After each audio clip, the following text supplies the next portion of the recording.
ces actes et ces paroles de notre Seigneur Jésus-Christ. Mais de tous les événements qui sont relatés dans les 4 évangiles, un seul a été choisi par Jésus, a été précisé par le Seigneur, comme quoi il devait être mentionné avec l'annonce de la bonne nouvelle du Seigneur. Et ce qui est fascinant à découvrir, c'est que cet événement-là n'est pas quelque chose que le Seigneur a fait, mais quelque chose qui a été fait au Seigneur. Quelqu'un a une idée de quoi il s'agit? Si vous avez regardé le bulletin, vous le savez tout de suite. L'onction de Marie, de Béthanie, sœur de Marthe et de Lazare, l'onction de Marie, de Jésus par Marie. Cet acte a tellement touché le Seigneur Jésus qu'il a insisté pour que ça soit mentionné avec le message de l'Évangile, soit mis par écrit dans le récit évangélique. Et c'est pourquoi Matthieu, Marc et Jean vont le mentionner dans leur Évangile. Et ce matin, j'aimerais qu'on puisse regarder un de ces témoignages-là, celui de Marc, au chapitre 14. Et chercher à comprendre pourquoi Jésus a tant tenu à ce que ce geste de Marie se retrouve mentionné dans l'Évangile. Et ce matin, bien, nous obéissons au Seigneur à travers le message qui est proclamé. Nous lisons ce témoignage de geste de Marie envers Jésus. Marc, chapitre 14, à partir du verset 1er. La fête de la Pâque et des pains sans levain devait avoir lieu 2 jours après. Les chefs des prêtres et les spécialistes de la loi cherchaient les moyens d'arrêter Jésus par ruse et de le faire mourir. Ils se disaient en effet que ce ne soit pas pendant la fête, afin qu'il n'y ait pas d'agitation parmi le peuple. Donc, le contexte, la fête arrive, et alors qu'on est supposé célébrer le plus grand événement dans l'histoire d'Israël, la délivrance de l'esclavage en Égypte à travers la fête de la Pâque, les chefs religieux se grattent la tête sur la façon de mettre à mort le Seigneur Jésus-Christ. Entre-temps, verset 3. Comme Jésus était à Béthanie, dans la maison de Simon le lépreux, une femme entra pendant qu'il se trouvait à table. Elle tenait un vase qui contenait un parfum de nard pur, très cher. Elle brisa le vase et versa le parfum sur la tête de Jésus. Quelques-uns exprimèrent leur indignation entre eux. « À quoi bon gaspiller ce parfum? On aurait pu le vendre plus de 300 pièces d'argent et les donner aux pauvres. » Et ils s'irritaient contre cette femme. Mais Jésus dit, « Laissez-la. Pourquoi lui faites-vous de la peine? Elle a fait une bonne action envers moi. En effet, vous avez toujours les pauvres avec vous, et vous pouvez leur faire du bien quand vous le voulez, mais vous ne m'aurez pas toujours. Elle a fait ce qu'elle a pu. Elle a d'avance parfumé mon corps pour l'ensevelissement. Je vous le dis en vérité, partout où cette bonne nouvelle sera proclamée, dans le monde entier, on racontera aussi en souvenir de cette femme ce qu'elle a fait. » Et on peut inclure dans ce récit, ces 2 versets qui suivent, on voit la réaction d'un des apôtres. Judas l'Iscario, l'un des 12, alla vers les chefs des prêtres afin de leur livrer Jésus. Ils se réjouirent en l'entendant et promirent de lui donner de l'argent. Quant à Judas, il se met à chercher une occasion favorable pour le trahir. Cet épisode a été placé par Marc entre cette décision, ce complot des chefs religieux de trouver une façon de mettre Jésus à mort et Judas qui leur offre cette opportunité.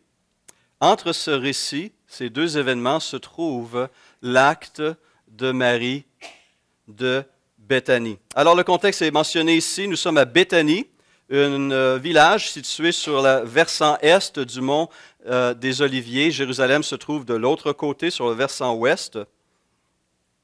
Et Jésus se rend à la maison d'un dénommé Simon, appelé le lépreux, quelques jours avant son arrestation, sa condamnation à mort et sa crucifixion. Et il profite de ces moments de communion, ces derniers moments de communion avec de bons amis, des amis proches, intimes, Lazare, Marthe et Marie. Et lors de ce repas, le dernier qu'il aura avec cette famille et d'autres amis de la région de Béthanie, lors de ce repas, Marie s'approche de Jésus, un vase d'albâtre, une pierre translucide blanche, remplie d'un parfum de très grand prix à la main, et en oint, selon notre texte ici, la tête, et Jean complète en mentionnant les pieds de Jésus. Alors pourquoi ce geste a-t-il touché Jésus au point qu'il insiste pour qu'il soit inclus dans le récit de la bonne nouvelle? Parce qu'il illustre admirablement bien quelques-unes des principales caractéristiques de l'adoration que Jésus s'attend à recevoir, de l'adoration qui plaît à Dieu. Quelques années plus tôt, Jésus avait parlé avec une femme samaritaine et il avait mentionné à cette femme que son Père cherchait des adorateurs qui l'adorent en esprit et en vérité. Et Jésus avait découvert en Marie quelqu'un qui l'adorait de cette manière-là. Alors ce matin, nous voulons souligner ces trois caractéristiques. Il y en aura peut-être d'autres que vous pourriez découvrir en étudiant et en méditant ce texte, mais je vous en propose trois qui résument, je crois, assez bien le type d'adoration qui plaît à Dieu. Premièrement, cette adoration va glorifier la personne et l'œuvre de Jésus-Christ spécifiquement. Deuxièmement, cette adoration qui plaît à Dieu vient du cœur. Et troisièmement, cette adoration est un véritable sacrifice pour celui qui l'offre. Regardons ensemble ces trois éléments. L'adoration qui plaît à Dieu, premièrement, glorifie la personne et l'œuvre de Jésus-Christ. Alors, qu'est-ce que le mot glorifier veut dire? Essentiellement, c'est honorer quelqu'un en proclamant ses mérites, sa gloire. Ce qui est fascinant à découvrir, c'est que Marie réussit à honorer son Seigneur d'une façon admirable sans dire un seul mot. Sans dire un seul mot. Uniquement par ses gestes. Elle démontre le caractère unique et merveilleux de Jésus-Christ et la place qu'il a dans sa vie. Alors, comment le fait-elle? Eh bien, il était coutume dans les foyers occidentaux, lorsqu'on recevait des invités, de leur offrir un bol d'eau, un bassin d'eau pour qu'ils puissent se laver les pieds. Après leur marche dans la poussière, tout cela, c'est une forme basique d'hospitalité pour leur permettre de se laver les pieds. Et si l'hôte était riche, il pouvait offrir un esclave ou un serviteur pour laver les pieds de ses invités. Jamais l'hôte lui-même aurait fait ce genre de choses parce que c'est un geste trop humble, même humiliant pour quelqu'un qui a une stature sociale. Lors d'événements plus importants, on pouvait aussi oindre d'huile la tête des invités. Dans une région comme Israël, quasi désertique, semi-désertique, l'huile était un hydratant et soulageait, réconfortait la peau, les cheveux. Et donc, oindre d'huile la tête des invités était aussi une pratique qui se faisait de temps en temps. On pense par exemple au psaume 133 où David dit « Oh, qu'il est agréable, qu'il est doux pour les frères de demeurer ensemble, c'est comme l'huile précieuse versée sur la tête. » Hein? La communion fraternelle est un rafraîchissement spirituel, social, relationnel, émotionnel, comme l'onction d'huile l'est pour le corps. Mais l'onction d'huile était aussi pratiquée lors de deux événements très importants dans l'histoire de la nation. Lorsqu'un souverain sacrificateur était consacré à son ministère et lorsqu'un roi était aussi placé sur le trône. Cette onction d'huile venait essentiellement reconnaître et demander la bénédiction et reconnaître l'autorité sur ces deux personnes. Et en quelque sorte, on peut percevoir cette profession de foi de Marie à travers ce geste qu'elle fait en oignant la tête et ensuite plus tard les pieds de Jésus. Mais juste fournir de l'eau et de l'huile était donc des actes d'hospitalité et de respect. Que fait Marie? Elle va chercher ce qu'elle a de plus précieux dans sa maison. Un bol d'eau, un vase d'huile ne suffit pas pour exprimer ce qu'elle veut exprimer, ce qu'elle ressent envers Jésus. Elle va donc chercher un vase d'albâtre qui contient un parfum extrêmement cher. On parle d'un parfum de nard, une fiole de nard. Le nard était un parfum justement qui était importé de l'Inde et qui était tiré d'une plante aromatique qui poussait sur les versants de l'Himalaya, nous dit-on. Et certains pensent que ce parfum, lorsqu'on pouvait en avoir, était conservé pour le jour des noces des femmes ou pour de rares occasions très, très précises et était utilisé avec parcimonie, souvent dilué. On versait quelques gouttes de ce nard dans de l'huile pour donner une odeur merveilleuse à cette huile. D'autres y voient un héritage familial. Que fait Marie avec ce parfum? Elle brise le col du vase et verse d'abord sur la tête, puis sur les pieds de Jésus la totalité de ce parfum. Au point que la pièce entière sent cette odeur merveilleuse. Pour Marie, l'eau et l'huile ne suffisaient pas pour honorer son Seigneur. Elle voulait trouver la meilleure façon possible de le faire et le trouver en prenant ce qu'elle avait de plus précieux. Alors cela nous fait réaliser des choses par rapport à Marie. On doit se rappeler que les rares fois où on parle d'elle, c'est souvent en relation avec Marthe et son frère Lazare, on la voit, on a trois portraits essentiellement des évangiles qui nous présentent Marie. D'abord, lorsque Jésus visite sa famille et que Marthe s'affaire à préparer le repas pour tous ces gens, Marie, que fait-elle? Elle va s'asseoir devant Jésus à la résurrection de Lazare et à nouveau quelques jours avant que Jésus soit arrêté, condamné et mis à mort. Mais remarquez spécifiquement où se trouve Marie par rapport à Jésus. Dans Luc 10, 38, on lit ceci, je cite, « Comme Jésus était en chemin avec ses disciples, il entra dans un village et une femme du nom de Marthe l'accueillit dans sa maison. Elle avait une sœur appelée Marie qui s'assit aux pieds de Jésus et écoutait ce qu'il disait. »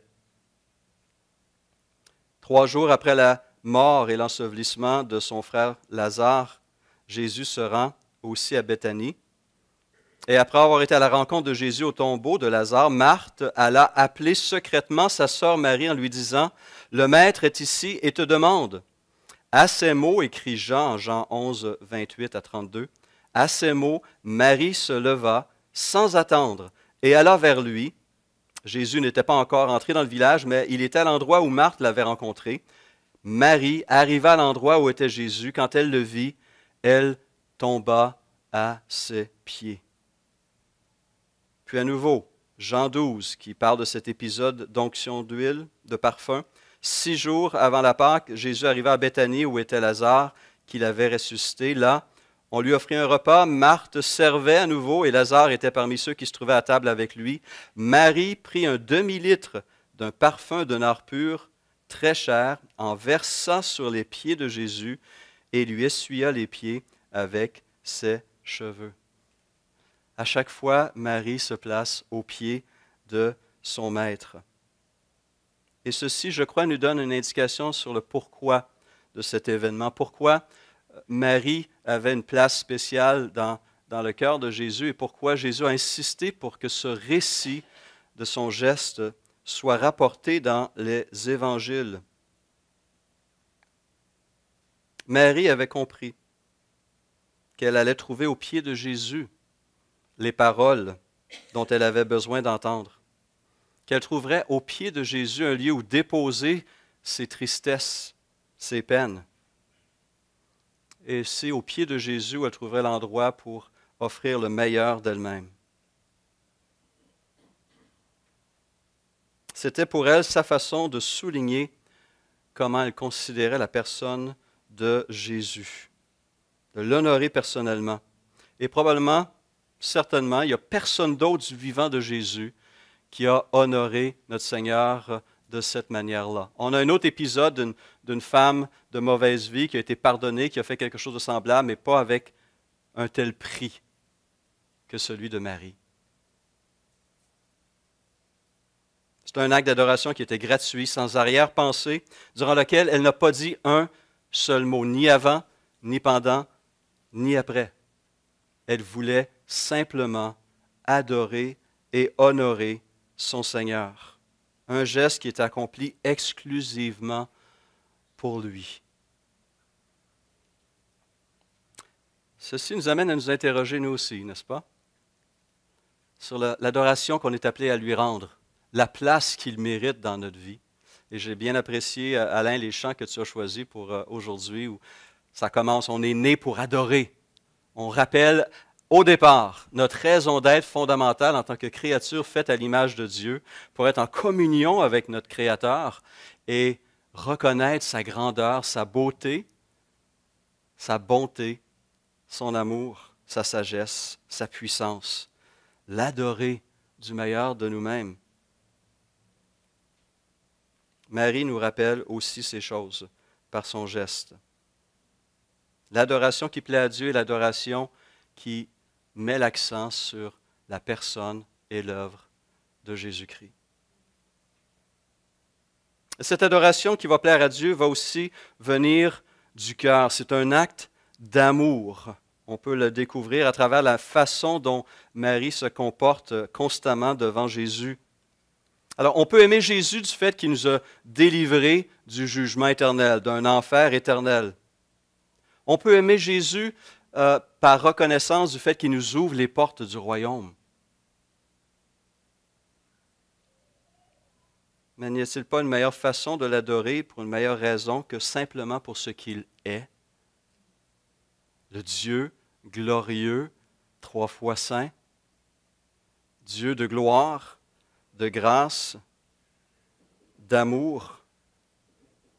Est-ce que notre adoration ne peut pas venir d'un cœur qui déborde de joie de connaître ce Dieu merveilleux et d'être en communion avec lui, de pouvoir marcher avec lui, de le connaître de plus en plus et d'en être transformé? N'est-ce pas? Le chant, nous sommes transformés de gloire en gloire par l'Esprit qui nous habite, transformés à son image. Quel honneur! Quelle grâce! L'adoration de Marie n'a pas été demandée, n'a pas été forcée sur elle. C'était le résultat d'un cœur débordant d'amour. Claire-Lise de Benoît dit ceci: l'amour ne se calcule pas. Il n'a rien à vendre. Il donne. Un point, c'est tout. Et son acte d'adoration a littéralement été un parfum de bonne odeur qui a rempli la maison et béni les autres habitants de cette demeure. Comment mon amour se manifeste-t-il? Comment s'est-il manifesté, mon amour, cette semaine à travers mes paroles, mes gestes, mes actions, mes lectures, mon service? Et ce matin, est-ce que le cœur y était?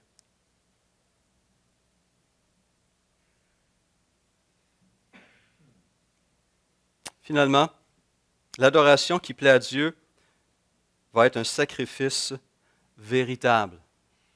L'auteur de l'Épître aux Hébreux encourage ses lecteurs à la toute fin de sa lettre ainsi. Il dit: par Christ, offrons donc sans cesse à Dieu un sacrifice de louange. Donc, le langage utilisé, l'adoration qu'on rend est un sacrifice, une offrande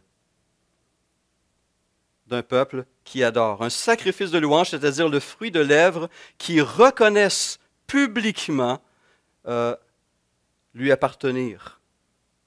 Verset 16 ajoute ceci: n'oubliez pas de faire le bien et de vous entraider, car c'est de tels sacrifices que Dieu prend plaisir. Ce qu'on fait ici ce matin est extrêmement touchant pour Dieu. On consacre un temps, on consacre nos pensées, nos émotions, notre être entier à élever le roi de gloire, à honorer le Dieu Tout-Puissant, à lui donner la place qu'il doit avoir. Et ainsi, on fait plaisir à notre Dieu. Mais un sacrifice authentique va coûter aussi. Alors que Marc, dans son évangile, ne précise pas qui a émis la critique envers Marie, cette critique, à quoi bon gaspiller ce parfum? On aurait pu le vendre plus de 300 pièces d'argent et les donner aux pauvres. Matthieu va être un petit peu plus précis, il va parler des disciples. Cette critique venait des disciples. Jean est encore, pointe le doigt, il dit c'est Judas qui a donné voix à ce que les autres apôtres pensaient. Mais moi, je suis reconnaissant à Judas Iscario au moins pour une chose. Il nous a aidé à comprendre la valeur réelle du geste de Marie. Plus de 300 deniers, à l'époque, représentaient l'équivalent d'une année de salaire d'un ouvrier agricole. Un denier était le salaire d'une journée.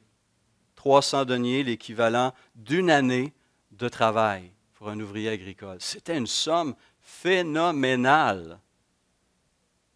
Imaginez, vous décidez demain matin de faire un chèque équivalent à votre année de travail pour une organisation chrétienne ou un autre organisme à but non lucratif, l'équivalent d'une année de salaire. Énorme. Marie a pris ce parfum et a versé ce parfum sur la tête, puis sur les pieds de Jésus. Pour elle, adorer Dieu, on le fait avec le meilleur de ce qu'on possède, le meilleur de nous-mêmes. Une adoration qui ne coûte rien ne vaut rien. Ce n'est pas un sacrifice. Ce n'est pas un sacrifice. David a compris cela. Lorsque Dieu est intervenu contre Israël à cause du péché d'Israël, du péché de David, en 2 Samuel 24, David doit trouver un lieu pour offrir un sacrifice d'expiation et de pardon. Et alors que le jugement est en cours sur Jérusalem, David voit l'ange qui accomplit ce jugement au-dessus d'une région qui s'appelle l'ère d'Onan ou l'ère d'Aravna, en 2 Samuel 24. Et il se rend donc à cette ère, et on lit ceci. 2 Samuel 24, verset 18. Ce jour-là, Gad vint trouver David et lui dit, « Monte à l'aire de battage d'Aravna, le Jébusien, et érige-y un autel en l'honneur de l'Éternel. » David monta donc à l'aire, suivant la parole de Gad, conformément à ce que l'Éternel avait ordonné. Aravna regarda en bas, et il vit le roi et ses serviteurs se diriger vers lui. Il sortit alors de l'aire et se prosterna devant le roi, le visage contre terre. Aravna lui demanda, « Pourquoi mon seigneur le roi vient-il me trouver, moi son serviteur? » David répondit, « C'est pour t'acheter ton aire de battage afin d'y construire un autel en l'honneur de l'Éternel. Ainsi le fléau qui frappe le peuple pourra être arrêté. » Aravna dit à David, « Que mon seigneur le roi prenne l'aire et qu'il y offre les sacrifices qui lui plaira. Vois, tu peux prendre les bœufs pour l'holocauste et les chars avec l'attelage pour te servir de bois. Je te donne le tout, roi. » Puis Aravna dit au roi, « Que l'Éternel ton Dieu t'accorde sa faveur. » Mais le roi dit à Aravna, « Non, je veux t'acheter cela à son juste prix. Je n'offrirai pas à l'Éternel mon Dieu des holocaustes qui ne coûtent rien. » Et David acheta l'aire de battage et les bœufs pour 50 pièces d'argent. Il construisit là un autel en l'honneur de l'Éternel et il y offrit des holocaustes et des sacrifices de communion. Alors l'Éternel se laissa fléchir en faveur du pays et le fléau qui frappait Israël s'arrêta. Alors, lorsqu'on donne, on donne quoi et on donne pourquoi. Alors, c'est courant dans le monde, et nous aussi, on pratique ça, n'est-ce pas? Lorsqu'on a quelque chose qu'on n'aime plus, quelque chose qu'on veut changer, bien, on va donner, hein, l'économie secondaire. On a un vieux sofa, on n'en veut plus, on va acheter du neuf, on va donner notre vieux sofa. On a je ne sais quel item dans la maison qu'on n'utilise plus, pourquoi accumuler la poussière, on va le donner. Et c'est correct, il y a une place pour donner des choses seconde main. Mais on n'agit pas comme ça envers le Seigneur.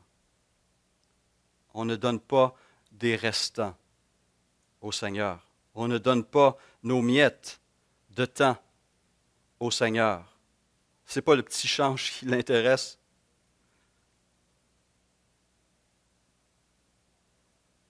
C'est le meilleur de nous-mêmes. Nous d'abord. Plus important que notre argent, plus important que nos biens, c'est notre être en premier.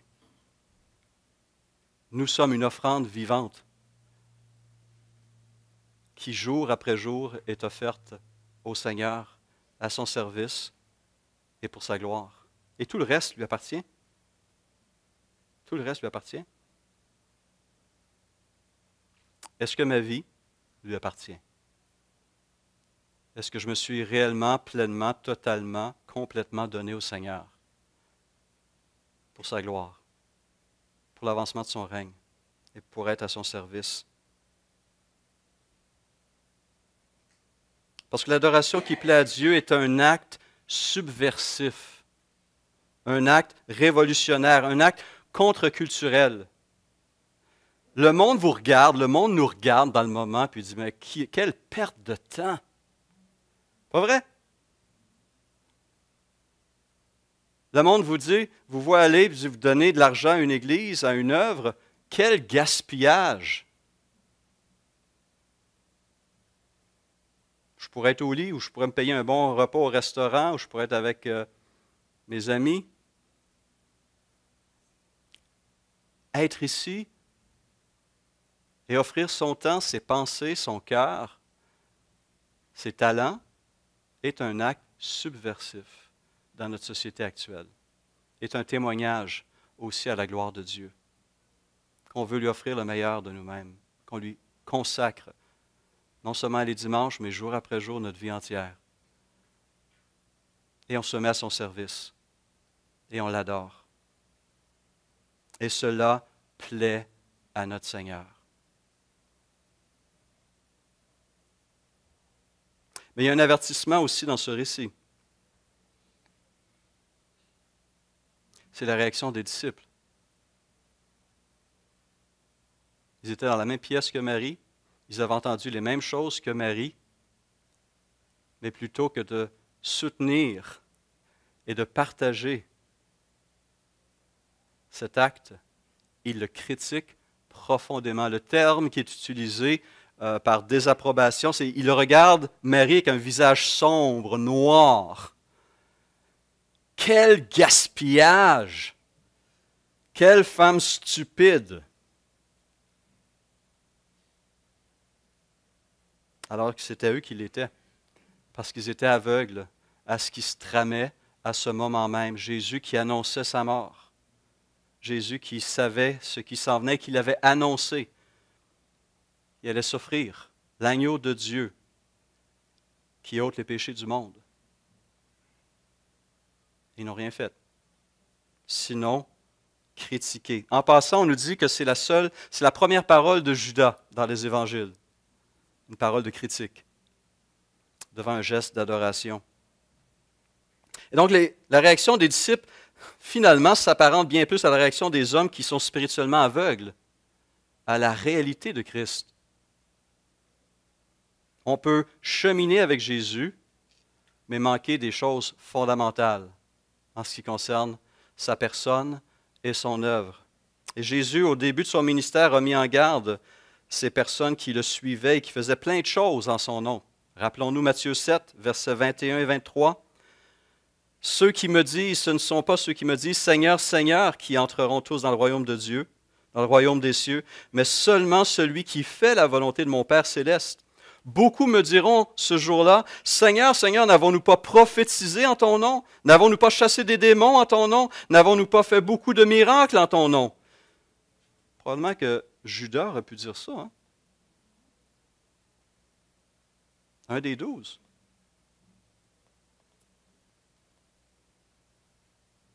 Alors je leur dirai ouvertement, dit Jésus, je ne vous ai jamais connu. Éloignez-vous de moi, vous qui commettez le mal. On peut se retrouver à l'intérieur du cercle des disciples sans en être réellement un. C'est pourquoi on a ces avertissements, ces exhortations dans les Écritures. Examinez-vous vous-même pour savoir si vous êtes réellement dans la foi. Judas s'en prend publiquement à Marie en l'accusant de gaspillage alors que c'est lui qui gaspille sa propre vie.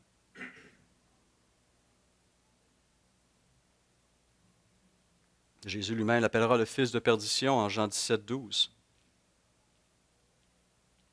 Donc on constate ici, et c'est un avertissement pour nous, l'ignorance, l'ignorance des disciples même devant cet acte qui allait se passer à peine quelques heures, quelques jours plus tard. Ce que Christ allait faire pour eux.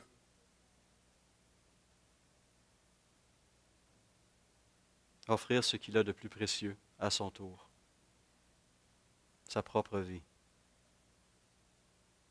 Et ce matin, c'est ce que nous célébrons. Ce repas du Seigneur qui nous rappelle ce sacrifice de notre Seigneur.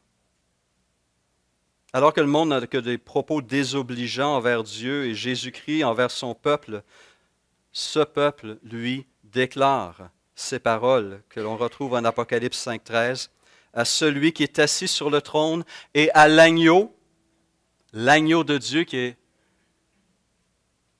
a été sacrifié pour nos péchés, à celui qui est assis sur le trône et à l'agneau, soit la louange, l'honneur, la gloire et la domination au siècle des siècles. C'est ce genre d'adoration qui fait plaisir à notre Dieu. C'est ce genre d'adoration que Marie a cherché à exprimer à travers la manifestation de son amour, à travers son sacrifice, à travers son geste. C'est une adoration qui remet en question les valeurs du monde et qui fait fi des conventions du monde, mais qui plaît profondément à Dieu parce qu'elle démontre la place centrale dans notre vie. Je souhaite que votre vie puisse ainsi témoigner de la place que Christ y tient et que ce soit visible pour vos proches, vos collègues de travail, vos voisins et vos amis. Et qu'à travers cela, le Seigneur en soit honoré.